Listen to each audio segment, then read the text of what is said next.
Yeah, in other words, this one is spiralic. In other words, I agree with you. I take almost any calendar, and what you're going to find is you're going to find a series of circular cycles. But this one operates like a spiral.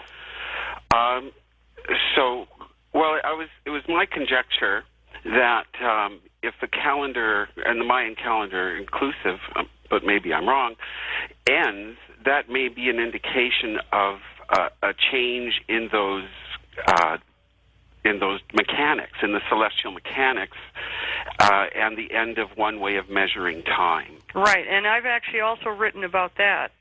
In Catastrophobia, I dealt with the possibility that the Earth first became tilted in its axis only 11,500 years ago. Mm-hmm. Now, I'm not the only person who thinks that. There were a number of Greek scientists who thought so, and there are still people who think so today.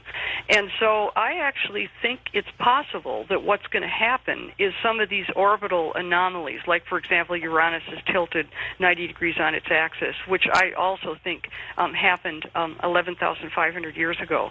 So I think you may be onto something there. It's very, very difficult to prove any of this. Like I've researched it, but it's hard to prove it.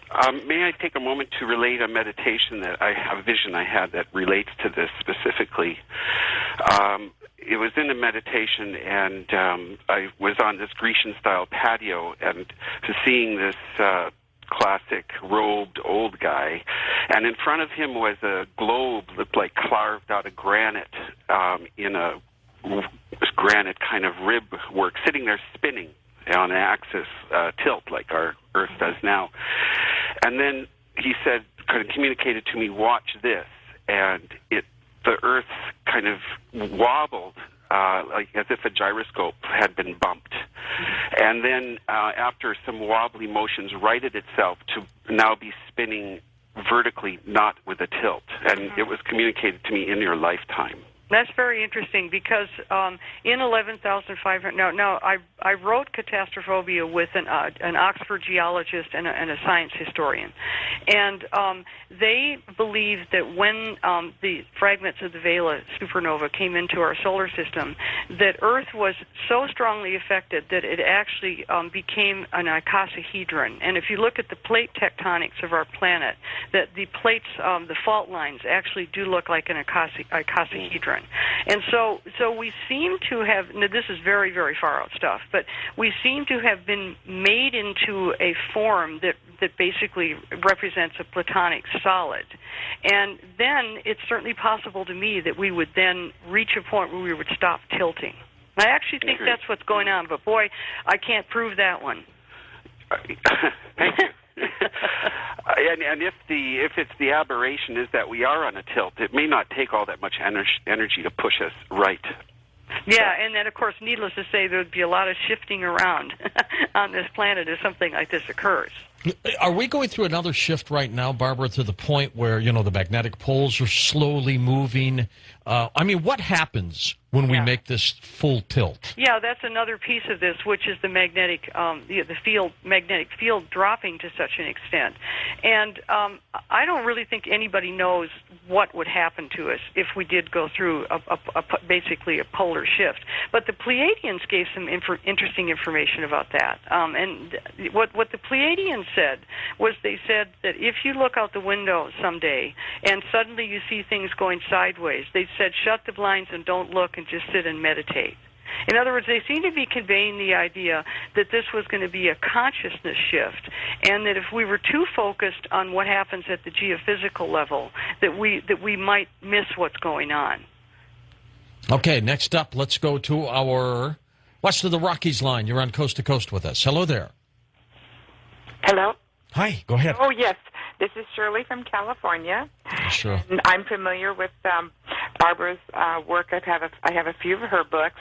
She kind of touched on the question that I just was going to ask about how the human beings would feel physically with this change of the dimensional merge. Also, will crystals help? Having them around you. Moldavite is another stone that is really good for bringing about help for clarity, for change. Have you heard of that? Moldavite is, speaking of exopolitics and the quarantine, Moldavite, as far as I'm concerned, is one of the best crystals to work with to communicate with extraterrestrials. I think it's actually a direct link to extraterrestrial realities. Well, recently I have been acquired the Moldavite, and I've been wearing the stone with crystals on my person. Mm-hmm. There's been a lot of changes, like epiphanies for me that are very strange, that I've never thought of things before they're coming out. Mm-hmm. And it's funny at this time frame where it's starting to happen now. I'm wondering, too, will the beings that are knowing that we're going through this big change, will they be able to assist? Yes, I see things in a very positive light. I really feel that the reason everybody's afraid of extraterrestrials is basically because of Hollywood. I really am really just appalled sometimes by the projection going on regarding extraterrestrial species personally. I actually think we're missing out on communication and communion with really, really great beings. You don't think they're out to get us then, Barbara? I don't think they're out to get us, but I'd like to bring up another thing, which is the issue of the Greys and the issues of people, of abductions and things like that. Because we think that's happening, right? Well, right. A lot of people think that's happening, and a lot of people have really strong feelings about that. And having thought about it a great deal, I notice that when people have experiences like that, some people will see Greys or aliens, different aliens, and other people will see the Virgin Mary or whatever they see.